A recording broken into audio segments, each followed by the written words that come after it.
va, c'est le prix.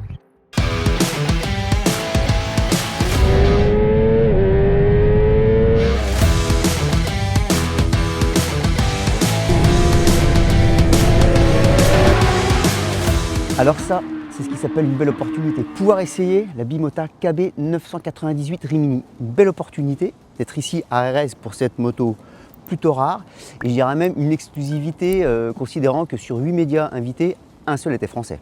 Bon alors Bimota, moi j'aurais bien parlé de l'histoire Bimota, mais je ne vais pas le faire là, ça sera un peu trop long. Mais Bimota déjà, ça part de Bianchi, Mori, Tamburini, Bimota. Alors les garçons au départ, ils étaient partis plutôt dans une logique de plomberie, dira-t-on, ouais c'est ça. En 1966, et leur première moto c'est 1973, Because Tamburini, Massimo Tamburini. Oui, je parle bien du maître, de Dieu du design. Le monsieur qui nous aura dessiné, entre autres, plusieurs Bimota, qui aura dessiné la Ducati 916 et la MV Agusta F4, excusez du peu. Bon, toujours est-il que années 70, ils font de la course, années 80, ils font de la course. C'est là qu'on commence à voir arriver les spécialités Bimota, à savoir une partie cycle spécifique Bimota, dans laquelle on fait rentrer un moteur qui existe déjà. Donc on prend un moteur chez les amis ou concurrents comme on veut, chez Honda, et ça fait une HB, une Kawasaki, ça fait une KB, une YB, enfin je vous les fais pas toutes. En attendant, Bimota, on les retrouve en 2010 en championnat du monde Moto 2, HB4 avec un moteur CBR 600. Pour se rapprocher de nous, 2014, Bimota arrive en World Superbike, donc avant la KB 998, ils sont venus avec la BB3. Une Bimota à moteur BMW, une S Milara qu'ils avaient confiée au Team Alstar. Ça faisait quand même une belle moto. Bon, qui n'a pas pu faire tout le championnat puisqu'il n'y avait pas le nombre requis d'unités pour être homologuée. Alors parlons d'homologation, considérant que celle-ci n'est pas homologuée chez nous pour la route. Euro 5+, ça ne s'est pas géré, donc elle roule pour le moment en version Track Days. Ouais, on va dire ça, compé client. Cela dit, vu le prix, ça peut s'entendre.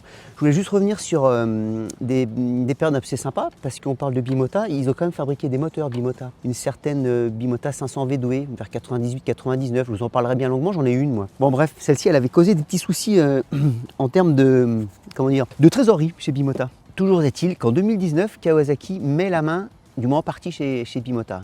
Il récupère pas mal de parts, petit à petit, jusqu'à récupérer l'intégralité. Donc aujourd'hui, Bimota, ça appartient à Kawasaki. Donc évidemment, on n'aura plus de HB, de BB ou autre chose, on n'aura que des KB. Donc d'où la KB 998 Rimini, qui arrive après la Tesi H2R, moto à compresseur, qui arrive après les KB4, qui arrive après la Terra. Ça arrive plutôt en même temps que la Terra. Bref, parlons de cette moto. Donc cette moto qui sert de base pour le Superbike, 44 000 € l'outil là. Alors ça nous emmène au prix d'une Ducati Panigale V4R, en tout cas on n'est pas loin. De toute façon c'est le prix maximum qui est fixé par les règlements pour pouvoir homologuer cette moto dans les divers championnats, que ce soit du mondial ou même du FSBK. Celle-ci elle est homologuée FSBK finalement puisqu'elle est dans les tarifs. Bon, sans carte grise, mais on s'en fiche puisque c'est une moto qui est vraiment destinée à faire de la piste et elle le fait plutôt bien. Ce qu'on constate, c'est que cette moto, elle a un gabarit assez typé moto japonaise, type R1, on va dire quelque chose comme ça. Elle n'est pas très grosse, elle est presque un peu longue, mais elle est plutôt étroite. Et puis elle profite de son cadre en acier, qui est quand même un petit peu moins encombrant qu'un gros périmétrique aluminium. Elle est moins encombrante qu'une ZX d'Isère, ça c'est clair. Elle est plus rigide.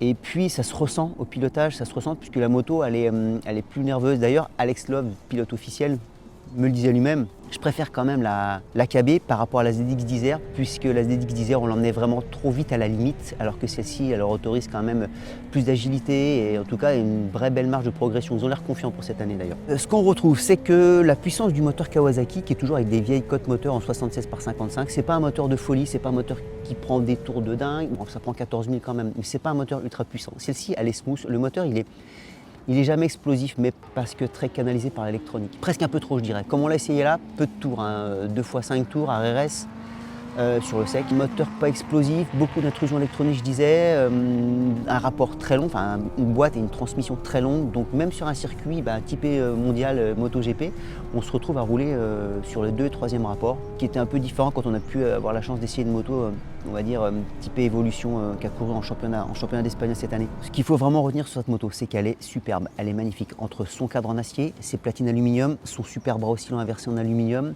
et puis son carbone de partout. Maintenant, ça ne déborde pas d'équipement, elle n'a pas de mètre cylindre taillé dans la masse, elle n'a pas les derniers Brembo High Pure, mais c'est une Bimota, c'est une moto rare, c'est une moto belle, c'est une moto limitée à 500 exemplaires, et c'est une moto qu'on se mettrait bien dans son garage.